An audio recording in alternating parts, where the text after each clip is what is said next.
출발 업앤다운 시간입니다. 오늘장 움직이고 있는 그 종목군들 살펴보고 전략 세워보는 시간인데요. 자, 유한타증권 이 박진희 차장과 함께 살펴보겠습니다. 안녕하세요. 차장님 안녕하세요. 네, 안녕하세요. 네, 지금 유가증권 시장은 2130선까지 좀 회복을 한 상태고 코스닥은 어제는 좀 좋았는데요. 오늘 좀 밀리고 있는 그 구간입니다. 종목들의 시세 움직임 어떻습니까? 네, 장 초반부터 흐름이 바뀌고 있습니다. 거래소 시장은 어제 유가 급반등과 관련해서 전체적으로 분위기가 좋아졌습니다. 화학주들과 정유주들, 조선주들이 강하게 시장을 이끌고 있는 모습이고요. 건설주들까지 같이 반등에 들어가면서 유가에 민감하게 반응하는 모습 보실 수가 있겠습니다. 그래서 전반적으로 경기 민감주 섹터들이 시장을 좀 이끌고 있는 모습이고요. 반면에 거래소가 강하다 보니까 코스닥 쪽에 화장품 관련주들 약세 보여주고 있고요. 바이오 헬스케어 섹터들도 매물이 나오면서 종목별로는 좀 약해지는 모습들이 좀 나타나고 있는 모습 보실 수가 있겠습니다. 그동안 상승 계속 이어가던 코롱생명과학, 지금 초반에 코롱과 함께 약세 보여주고 있는 모습이고요. 아모레퍼시픽과 함께 LG생활건강도 하락세가 좀 이어지고 있는 모습 보실 수가 있겠고요.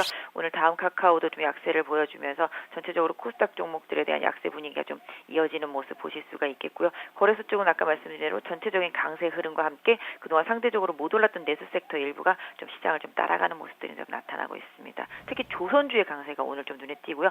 증권주 반등도 눈에 띄고 있습니다. 네. 무엇보다 유가증권 시장에서는 오늘 뭐 유가 얘기를 안 할 수가 없는데요. 유가 한 3% 가까이 좀 오르면서 지금 정유화학, 조선, 뭐 건설까지도 움직임이 좀 강하게 나타나고 있는데요. 자, 이들 종목군들 점검을 해주시죠.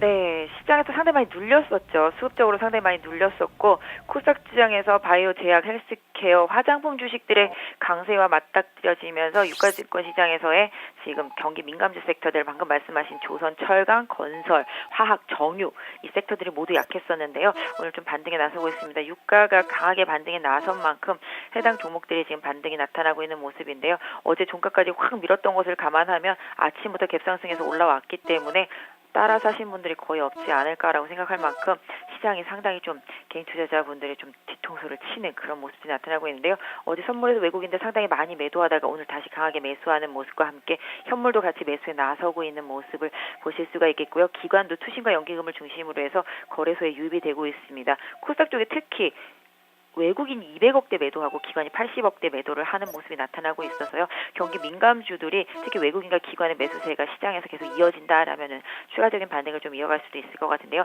단기적으로 60일선 부근까지 강하게 조정을 받았죠. 이 강하게 조정받은 것이 1차적으로 일단 좀 기술적 반등의 성격이 강하고요.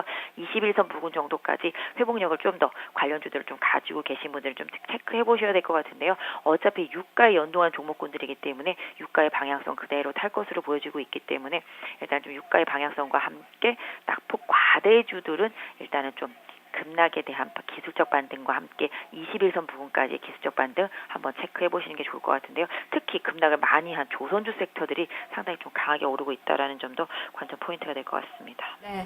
자, 그리고 지금 해운주들의 움직임 괜찮습니다. 지금 한진해운이 한 3.6%, 대한해운도 한 3% 오르고요. 지금 현대상선도 1.7% 정도의 오름세 나타나고 있습니다. 특히 뭐 한진해운은 외국인 투자가들 오늘 매수에 좀 들어오면서 그동안 좀 많이 정말 내렸었던 그 종목이 양봉이 좀 나오고 있거든요. 어떻게 봐야 될까요? 네, 유가가 하락하는데도 해운주들 거의 반응을 안 하다가 오히려 유가가 반등하고 나니까 반등을 하고 있는 모습이죠.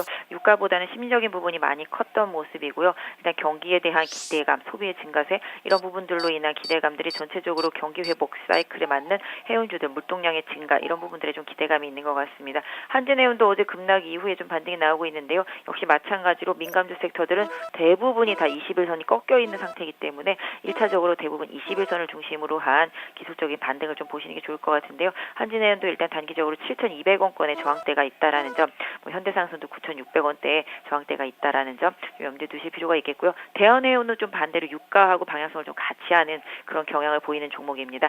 최근에 바닥권에서 강하게 반등 이어가면서 21,000원대에서 바닥이 잡히고 오히려 지금 23,650원대 이평선들 다 돌파하는 흐름이 나오고 있어서 해운주들 같은 경우 중에서는 대한해운이 가장 흐름이 좋지 않을까라고 예상을 해볼 수가 있겠는데요.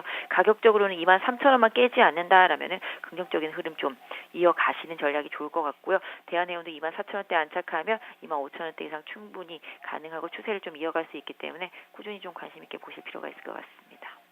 자, 그리고 지금, 갑자기 그 시세가 지금 분출하는 그 기업이 있어요. 장 초반에 마이너스권으로 출발이 됐었는데, 코스닥 시장의 제이콘텐트리, 지금 6% 가까이 좀 치고 올라서는 그 움직임이 형성이 좀 되고 있습니다.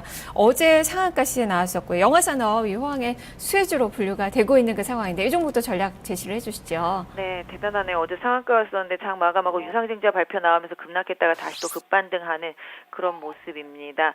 일단 유상증자 가격이 2,500원대라서 상당히 지금 현재 가격이랑 괴리가 상당히 큰 편인데요. 일단은 뭐 산업에 대한 기대감 이런 부분들이 좀 많이 이어지고 있는 것 같습니다. 일단 지금 메가박스 인수에 대한 기대감이 계속 들어오면서 주가를 끌어오고 있는 모습인데요. 일단 지금의 급반등이 또 윗꼬리도 달려있는 모습이기 때문에 확실히 시장에서 안정감을 찾는지 여부는 좀 오장까지 보셔야 되지 않을까 싶고요. 만약에 4,200원대 위에서 계속 움직임이 나오면서 절대로 안 밀리면서 마감이 된다라면은 긍정적인 부분도 한번 생각해 볼 수 있겠는데요. 사실 지금 따라 들어가는 것은 상한가를 바라보고 들어가는 그런 전략적인 부분들이 많이 크기 때문에 직전 고점 4,500원대의 저항을 어떻게 다시 뚫어내는지 꼭 한번 봐주시고요. 아까 말씀드린 대로 4,200원대 종가까지 무너뜨리지 않는다라면은 긍정적인 시그널로 한번 봐주실 수 있지 않을까 싶습니다. 자, 이제는 하락하는 종목을 살펴보겠습니다. 지금 신일산업을 한번 점검을 해볼까요? 주가가 4%가량 좀 많이 밀립니다. 거래도 벌써 전일 거래량을 뛰어넘는 거래가 몰리고 있고요. 다만 지금 밑꼬리는 좀 달리고 있는 그 모습입니다. 어떻게 봐야 될까요? 이 종목도 경영권 분쟁에서 계속 말이 많았던 종목이었었는데요. 어제 조기주총에서 결의한 효력정지 가처분 신청을 내토면서 항고를 했다라는 소식이 전해지면서 급락을 했는데요.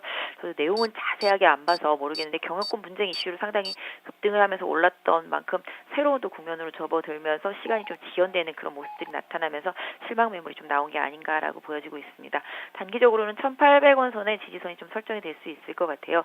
이 종목 보유하시는 분들은 1,800원을 다시 하회하지 않는지 여부가 관건이 될 수 있을 것 같고요. 향후 추세 복귀에는 1,950원을 어떻게 돌파하는지 여부가 확인이 된 다음에 접근하시는 전략 좋을 것 같은데요.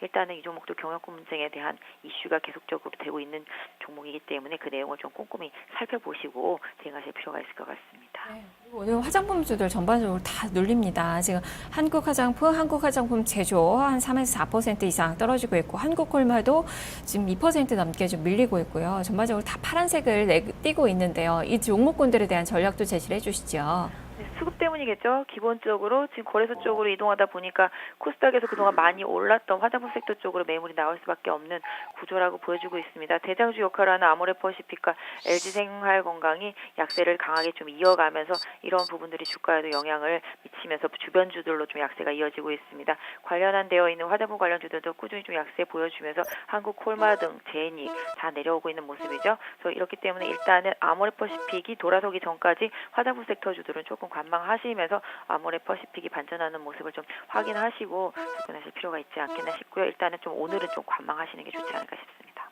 네. 그리고 마지막으로 한 종목 좀 간단하게 좀 살펴보겠습니다. 지금 코오롱이 한 1.6% 정도 마이너스권의 움직임, 어제 좀 많이 올랐던 그 기업인데요. 오늘 좀 쉬어가는 움직임으로 좀 볼 수 있을까요? 네, 너무 많이 급등했죠. 코오롱과 코오롱생명과학 상당히 급등한 모습인데요. 일단 이 종목들 같은 경우는 뭐 추세가 워낙 강했었기 때문에 뭐 흐름을 좀 더 봐야 되겠습니다만 단기적으로 계속 한 77,000원대 부근에 저항이 형성되어 있다라는 점, 다만 5일선을 계속 깨지 않고 있다는 점은 그만큼 좀 시세가 강하다라는 증거가 되겠습니다. 코오롱도 72,000원이 다시 한번 이탈되는지 여부를 충분히 확인하실 필요가 있을 것 같아요. 보유하신 분들은. 그래서 72,000원 깨면서 최근의 저점이었던 69,000원 다시 이탈되면은 좀 갭매우로 들어가는 쪽으로 접근을 해보시면서 좀 기다리시는 전략이 좋을 것 같고요. 코오롱 생명과학도 장 초반 좀 더 많이 빠지다가 지금 128,000원대까지 회복한 상태, 역시 5일선 지지가 되고 있습니다. 급등한 만큼 5일선이 깨지는지 여부를 꼭 보유하시는 분들은 좀 확인하시고 매도를 하실 필요가 있겠는데요. 섣부른 매도보다는 5일선이 깨지면서 거래량이 얼마나 실리는지 이 부분이 관건이 될 수 있을 것 같습니다. 네, 알겠습니다. 말씀 잘 들었습니다. 네, 감사합니다. 네, 지금까지 유한타증권 박진희 차장과 함께 출발 업앤다운 살펴봤습니다.